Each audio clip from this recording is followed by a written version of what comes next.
Chers amis, chers abonnés, bonjour. Alors aujourd'hui, vous avez vu le thème, je vous explique les faits, l'idée, le fondement de cette vidéo. Vous avez fait une rencontre, ou pas, ou alors vous avez croisé quelqu'un sur internet. Croisé parce que c'est pas une rencontre. On se croise, c'est pas une rencontre. Pas mal d'échanges, pas mal d'interactions, et puis du jour au lendemain, plus rien. Certes, il s'agit d'un ghosting. C'est sur une mécanique psychologique qui induit le ghosting que je voudrais appuyer mon propos. Cette mécanique, c'est quoi? C'est une mécanique tout à fait humaine, psychiquement tout à fait humaine. La nature a horreur du vide. Quand il n'y a pas d'explication, l'être humain, il a besoin d'en avoir une. Il a besoin de comprendre. Il en a besoin pour avancer et a fortiori pour faire son deuil. Et faire son deuil, c'est déjà plus qu'une tentative d'avancer, de dépasser ce qui vient de se passer, l'absence, la disparition d'une personne. Je vous la fais courte, bien évidemment sur les émotions, les affects que ça peut générer. Imaginez quand tout ça se met en branle, si vous me permettez l'expression, en même temps. Le bordel, permettez-moi de nouveau d'utiliser cette expression triviale que ça peut mettre dans la vie psychique d'une personne. Seulement il y a un souci. Et le premier souci, c'est l'ensemble, c'est la situation en elle-même, c'est un souci. Vous pouvez le regarder dans tous les sens, c'est toujours un problème, eu égard à la nature humaine qui a besoin de comprendre pourquoi effectivement quelque chose s'arrête, pourquoi quelqu'un disparaît. Il en a besoin. Mais le souci de cette nature humaine, de cette force psychique, c'est que l'être humain, quand il n'a pas d'explication, il va en créer une. Il va broder sur un bout d'explication et il va en créer une, voire plusieurs. L'être humain, c'est un grand créateur. Parfois positivement, parfois malheureusement négativement. Positivement dans le sens que ça travaille pour lui, négativement parfois que ça œuvre contre lui. Ce qui est problématique dans cette relation avec une personne qui fait un ghosting, c'est-à-dire qui disparaît de votre existence sans explication, j'insiste. C'est pas un silence radio. Silence radio, le mec ou la nana, il repointera le bout de son nez. Alors ceci dit, au moment où ça arrive, vous pouvez pas savoir que c'est un silence radio et que le gars va repointer le bout de son nez ou la nana. Vous pouvez pas le savoir. Donc c'est un no man's land. La personne, elle, qui fait ça, le sait. Or, vous n'êtes pas l'autre. Et vous essayez justement de comprendre ce qui se passe dans la tête de l'autre. Et c'est là où ça se complique. Considérablement. Cette mécanique, elle est logique. Ça ne veut pas dire qu'elle est bonne pour vous. Ce qui est logique n'est pas forcément bon. Il y a de très bonne logique, il y a de mauvaise logique. Pourquoi vous êtes autant dans le questionnement par rapport à une personne qui vient de disparaître, en mode ghosting? Vous venez de saisir que l'être humain a horreur du vide et qu'il va créer ses propres explications. Par lui-même. Parce qu'il en a besoin. Pour faire le deuil, pour avancer, pour comprendre. Autre souci qui se greffe, c'est que cette personne qui disparaît, vous auriez bien aimé qu'elle reste proche de vous. Parce que vous aviez commencé à cristalliser sur cette personne-là, à distance ou dans la réalité. Pour moi, le virtuel, c'est pas la réalité. C'est pour ça que je vous parle je fais le distinguo entre les deux. Vous auriez bien aimé que cette personne, homme, femme, peu importe, reste dans votre giron, dans votre coin, dans votre secteur. Donc il y avait un coup de cœur. Vous aviez peut-être même commencé à échafauder quelques plans, n'est-ce pas? À projeter un petit peu. Et ça, on est souvent le fruit, non pas du comportement des autres, ça, vous n'avez pas la main là-dessus, on y reviendra. Vous devez prendre conscience que vous aviez commencé à échafauder un certain nombre de plans. Vous vous retrouvez à ce moment-là, on raisonne sur la mécanique psychique, psycho-affectivo-émotionnelle. Vous vous retrouvez à ce moment-là dans une posture que vous considérez, d'une certaine manière à juste titre, comme une situation d'abandon. Et sans explication. Inutile de vous dire, mais je pourrais le formuler autrement, que ça réactive peut-être pour certaines personnes une situation, une angoisse de situation, une crainte de situation d'abandon. Quand vous rencontrez votre type ou votre nana là qui vient de disparaître en 2 temps 3 mouvements, tel est à peine arrivé, le mec il est déjà reparti ou la nana est déjà repartie, effectivement, vous avez peut-être déjà 20 ans, 25 ans, 30 ans, 35 ans, 40, 45, 50, 55, 60, 65, voilà, peu importe, 70, si vous voulez, c'est pas un problème, tout ça. Vous avez un vécu, vous avez un passé, pour ne pas dire vous avez un passif. Et dans votre passif, il y a peut-être déjà des moments douloureux, du même acabit, soit une absence de communication, soit effectivement une situation d'abandonnisme, voire les deux. On l'a vu en préambule, je le redis là à ce moment-là, mais on l'a vu en préambule, des sentiments non partagés. Peut-être que dans votre existence, pareil, vous avez eu des sentiments pour une ou des personnes et il n'y a pas eu le juste retour. Il n'y a pas eu le même investissement de l'autre côté, en face, avec la blessure d'ego que ça pourrait générer, la petite blessure narcissique. Donc, cette douleur refoulée pourrait effectivement, à cause de cette situation, remonter à la surface. Prenez conscience de ça. Premier point. Deuxième point, vous rencontrez comme d'habitude une inconsidération. Notoire. Une personne du jour au lendemain ne daigne pas vous expliquer pourquoi elle disparaît de votre existence, c'est une inconsidération. Vous pensez bien que ce que j'ai cité en premier point, je vais le citer en deuxième point. Vous n'imaginez pas le nombre d'inconsidérations que vous avez vécues dans votre existence qui sont elles aussi susceptibles de remonter à la surface. C'est ce qui rend la situation pénible, beaucoup plus pénible. C'est la réactivation d'un certain nombre de souvenirs, conscients ou inconscients, historiques, qui fait que ça complexifie les choses. Deuxième point. Voilà, vous imaginez bien, vous avez vu le ghosting, ce que ça fait remonter à la surface. Vous pensez bien, point numéro 3 probablement, que tout trouble de confiance que vous aviez en vous, tout trouble d'estime de soi, toute problématique d'image de vous-même, vient également remonter à la surface. Ça se trouve, je lui ai pas plu, ça se trouve, j'ai pas de valeur pour lui, ça se trouve, je suis nul par rapport à lui, ou elle, hein, lui ou elle, par rapport à l'autre, à la limite, hein, l'autre, il n'a pas de genre, c'est pas genré l'autre, voilà, c'est pratique comme terme. Autre point, êtes-vous dans le contrôle? Est-ce qu'il faut absolument que vous soyez dans l'ultra-contrôle, l'hyper-contrôle? C'est impossible que ça m'échappe. Eh bien si, cette situation-là, elle vous a échappé. Elle vous a complètement échappé. Alors ceux qui seraient plutôt contrôlants, qui aiment bien avoir un petit peu le jeu en main, alors là, il n'y a rien, il n'y a plus rien. Et ça, il faut l'accepter. Toute personne qui a agencé, volontairement, hein, ça ne se réveille pas un matin en disant « Tiens, je vais contrôler ma life », c'est pas comme ça que ça marche. Bon, toute personne qui est consciente qu'elle a agencé son existence plutôt dans le contrôle, voire dans l'hyper-contrôle, effectivement risque de souffrir beaucoup plus de ce genre de situation. Parce que le contrôle vous échappe totalement. Quelque chose s'est décidé malgré vous, et même les explications, vous ne les obtenez pas. Ça échappe à votre contrôle. Avec le vide que ça peut générer, d'où le contrôle et l'hypercontrôle. C'est en général pour lutter contre des phénomènes effectivement plutôt anxiogènes. Hein, ça rassure faussement, hein, parce que jusqu'à la fois d'après, le truc que tu contrôles ou pas. Voilà, donc c'est vraiment toujours une histoire de gain de temps. L'hypercontrôle, c'est une histoire de gain de temps. On en reparlera, j'en ferai une vidéo, tiens. Donc tout ça, ce sont pas des bons calculs, ça se travaille, prise de conscience, ça se travaille bien évidemment pour l'améliorer. La disparition de l'hypercontrôle en règle générale n'arrive pas, mais effectivement, la résolution, c'est de la réduction. C'est pas l'annulation totale du contrôle. D'abord, l'être humain, il a toujours besoin à un moment donné d'essayer de contrôler un petit quelque chose. Donc, mais il y a quand même une marge entre contrôler un petit quelque chose et l'hypercontrôle, hein, on est bien d'accord. On est bien d'accord. Ça, c'est pas mal. Ça, c'était le 4e point, je crois. Il y a un caractère obsessionnel qui apparaît, je voulais vous en parler aussi.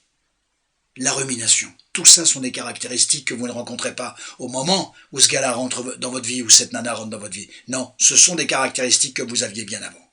Vous vous en arrangiez, et ben hop, ça remonte à la surface. Parce que ça ne disparaît pas.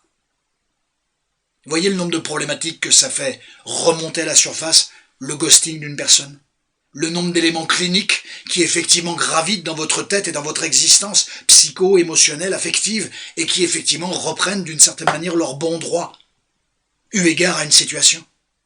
Vous avez vu comment votre structure névrotique, avec notamment cette notion, cette défense, finalement cette organisation défensive qu'est l'obsession, vous rattrape. La névrose, ça vous quitte pas, hein. Ça aurait plutôt tendance à vous protéger parfois, avec les fameux mécanismes de protection psychonévrotique. Ça évite des déflagrations plus importantes. Mais il peut y avoir des névroses extrêmement invalidantes. Extrêmement invalidantes. C'est vrai. Autre point, indépendamment de situations déjà vécues, Vous vous retrouvez dans une situation où on vous impose quelque chose et ce, sans explication. Vous pensez bien qu'eu égard à votre parcours, vous avez déjà vécu, ça ne veut pas dire abandonnisme, hein, comme on vient de le soulever, hein, abandonnique, hein, c'est-à-dire que voilà, vous êtes séparé de quelqu'un. Non, c'est aussi l'imposture d'une situation qui s'impose à vous, indépendamment de l'abandonnisme, hein, on est d'accord, mais le déplacement psychique, système de défense, hein, bien sûr, et la condensation sont tout à fait capables de créer ce genre de phénomène, très facile pour ces structures psychiques de défense, peut très bien être réactivé une situation où vous êtes face à quelque chose qui se présente à vous, et ce, sans explication, sans considération, sans concertation préalable, bien évidemment, sans consultation préalable, donc imposé et sans explication. Indépendamment d'un ghosting, indépendamment de la séparation avec quelqu'un, ce genre de situation a peut-être déjà eu lieu. Je voulais aussi insister sur ce point. Mais un ghosting, voilà ce que ça fait remonter à la surface. Tout ça. Même votre organisation psychonévrotique. Et surtout votre organisation psychonévrotique. Vos troubles, vos problèmes d'estime de vous-même, votre rêverie, vos projections peut-être un peu hâtives, votre difficulté à endiguer une relation qui partait effectivement au quart de tour. J'ai pas dit que c'était simple. Je déteste ce mot, vous le savez. Votre désir de contrôler les choses, votre inacceptation, voire inaptitude à être dans une situation où le contrôle vous échappe. Vous avez vu à quoi la situation d'un ghosting vous confronte? C'est ça qui est extrêmement compliqué. La blessure d'inconsidération dont je vous ai parlé, les blessures d'inconsidération, il y en a plusieurs dans une vie, en règle générale. Voilà. C'est tout ça. Ghosting égale tout ça. Ça ne veut pas dire que vous avez tout ça, mais regardez bien, vous trouverez un certain nombre de mécanismes, bien plus qu'un seul. C'est tout ça, effectivement, qu'il est souhaitable de travailler. Ça pourrait s'appeler psychothérapie, mes petits amis, parce que, sinon, à chaque fois qu'il va vous arriver ce genre de phénomène, ça va être compliqué pour vous. Et alors, vous pouvez vous la jouer à vous-même, hein. La vie, c'est un rapport à soi-même, hein. Accessoirement aux autres, hein. Vous pouvez vous la jouer, ah bah ça y est, bon, j'ai tout compris. Je suis au courant. Mais c'est pas parce qu'on est au courant que ça y est, la fois prochaine, vous allez gérer. C'est pas comme ça que ça marche, les amis. Si vous voulez le croire, moi je suis pas là pour vous embêter, je vous le dis tout de suite. Je suis plutôt là pour vous être utile. J'espère. Me semble-t-il. Je vous laisse décider. Tiens, en parlant de décider, ça sert à rien de chercher à comprendre là où, effectivement, il n'y a rien à comprendre. À part coller une étiquette, ghosting, si vous voulez, à part effectivement ce que ça rattache et ce que ça fait remonter à la surface, et je vous en ai parlé, c'est très intéressant, effectivement, il n'y a rien à comprendre. Rien.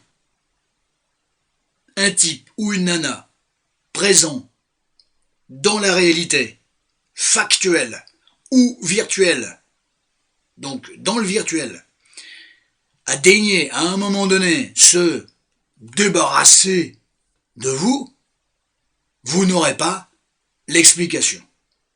Il y en a forcément une, mais celle-là, elle vous échappe. Attention de ne pas chercher à comprendre là où il n'y a rien à comprendre, ou du moins il y a une explication, mais cette explication vous a échappé, elle ne vous appartient pas, elle appartient à l'autre. Et l'autre, effectivement, vous n'avez pas de contrôle dessus.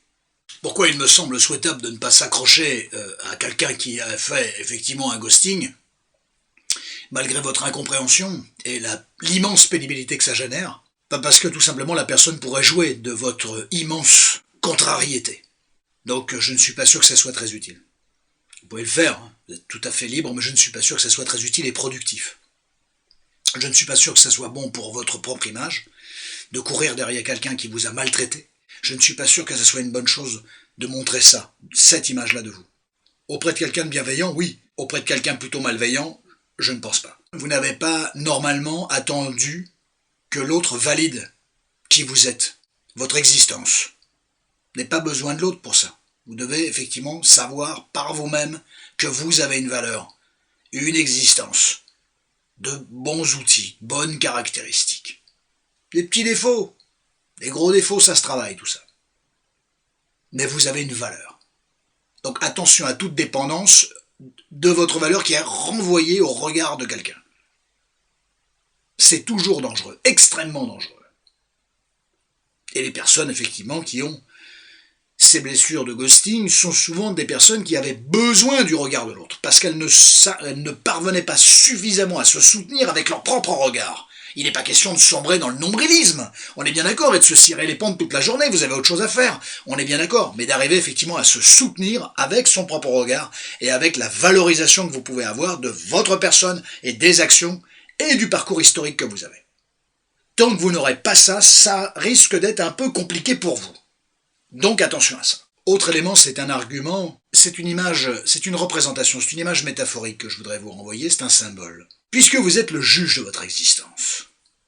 Un juge, quand il diligente une enquête, quand vous êtes effectivement dans cette situation-là, vous faites votre petite enquête, bien évidemment, soit avec les éléments que vous aviez à disposition, soit en allant chercher des éléments à droite à gauche, soit en allant chercher des informations sur Internet, d'ailleurs, vous trouverez parfois le poteau rose. Si ça peut vous permettre et vous dégager complètement de l'histoire, j'ai envie de dire, pourquoi pas? Pourquoi pas? Je peux en comprendre la démarche, en tout cas, quoi qu'il arrive, la preuve, je vous en parle. Si effectivement vous arrivez à retrouver un élément qui vous permette de dire « oui, ça y est, j'ai l'élément fiable, tangible, concret, cohérent, incontournable qui me permet de comprendre ce ghosting », c'est très bien. Normalement, à la mesure de cet élément-là, vous pouvez, petite blessure probablement, ça dépend de l'élément, c'est de la casuistique comme d'habitude, vous pouvez commencer à envisager de faire votre deuil et de passer à autre chose. J'ai bien dit commencer. Et le dire est toujours plus facile qu'à faire, nous sommes d'accord. Néanmoins, si effectivement vous faites votre petite enquête, vous allez sonder un petit peu à droite ou à gauche, ce que je ne recommande pas forcément de faire, mais la nature humaine est ce qu'elle est, et elle a besoin de remplir le vide laissé par l'autre. On en a parlé, ça fait 20 minutes qu'on discute de ça. Le souci, c'est que bien souvent, malgré tout ça, malgré vos recherches, malgré quelques contacts, malgré quelques envois de messages, malgré de sonder l'histoire, l'historicité que vous aviez avec le protagoniste en question, le ou la protagoniste en question, il n'y a pas d'information. Il n'y a rien de particulier. Quelques vagues éléments à droite à gauche, disparates, éparses, peu concluants. Qu'est-ce qui se passe? Moi je vous l'ai toujours dit, et ça c'est incontournable, vous êtes le juge de votre existence. Et que au cours ou au cœur de cette enquête, ou à l'issue de cette enquête, il n'y a pas d'éléments notoires, notables, fiables, confondants. Il n'y a rien de particulier, des broutilles. Qu'est-ce qui se passe? Le juge prononce un non-lieu. Non-lieu à poursuivre la procédure, à poursuivre l'enquête. Ça s'arrête, faute de preuves. On arrête tout. Non-lieu de poursuivre les réflexions, facile à dire. Je clôture le dossier, je ferme le dossier. Si un jour un élément apparaît, je réouvre le dossier. Un dossier, ça se réouvre. Mais au moins, en tout cas, je prends le parti, je prends soin de moi, puisque je suis le juge de mon existence, je ferme ce dossier. Je décide de ne plus réfléchir sur ce dossier. J'arrête mon enquête. Il n'y a rien. Je l'ai fait. C'est pas je l'ai pas fait, je l'ai fait. Il n'y a rien. J'ai sondé l'historicité. J'ai regardé factuellement un certain nombre de choses. J'ai rien, j'obtiens rien. J'arrête. C'est un exemple, certes, en lien avec la justice, mais je vous renvoie surtout, indépendamment de la justice, au juge. Vous êtes le juge de votre existence. Quand vous êtes dans une réflexion de ce genre, sur une personne qui vous a violemment mise une personne de côté, vous dépensez une énergie psychique absolument considérable. Considérable. Vous ne pouvez pas vous imposer ça. Votre énergie psychique, vous en aurez besoin pour tant et tant et tant de choses, pour d'autres choses, et notamment des choses beaucoup plus productives. L'enjeu, votre valeur. Votre valeur n'est pas en jeu et n'est pas à remettre en cause parce que quelqu'un a pratiqué le ghosting sur votre personne. Sauf à l'exception si vraiment vous avez fait n'importe quoi. Je ne dis pas que votre valeur est remise en jeu, mais effectivement vous portez la responsabilité du ghosting. Mais c'est pas de ce cas de figure-là que nous avons parlé, depuis tout à l'heure. C'est un ghosting où vous estimez que vous n'avez rien fait de particulier. Si effectivement vous avez fait n'importe quoi, cherchez pas à comprendre pourquoi l'autre il a fait un ghosting compte tenu que vous avez déjà l'information. Déni ou victimisation dans ces cas-là. Et le raisonnement n'est plus le même du tout. Donc c'est un cas de figure que je n'ai pas traité parce que pour moi il n'était pas question de ça. On est vraiment dans le ghosting, c'est-à-dire que vous n'avez pas œuvré pour obtenir, façon de parler, tu parles d'une obtention, obtenir cette résultante-là, c'est-à-dire ce ghosting qui se présente à vous, violemment. Quand vous rencontrez quelqu'un et que ça se déroule pas trop mal au départ, dans le virtuel ou dans la réalité, ne confondez pas espoir et avenir. Que l'espoir que ça soit la bonne personne se germe dans votre tête, dans votre cœur et dans vos projections, je peux l'entendre, je peux le comprendre.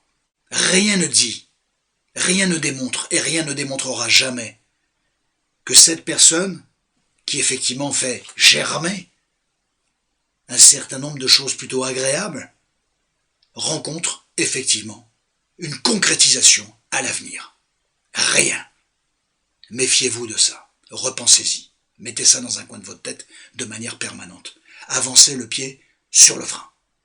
C'est mieux que de partir à fond. Parce que s'il y a un mur, vous ne le verrez pas arriver, vous allez le prendre en pleine gueule. J'espère vous avoir intéressé. Prenez grand soin de vous. À très bientôt, chers amis, chers abonnés. À très bientôt.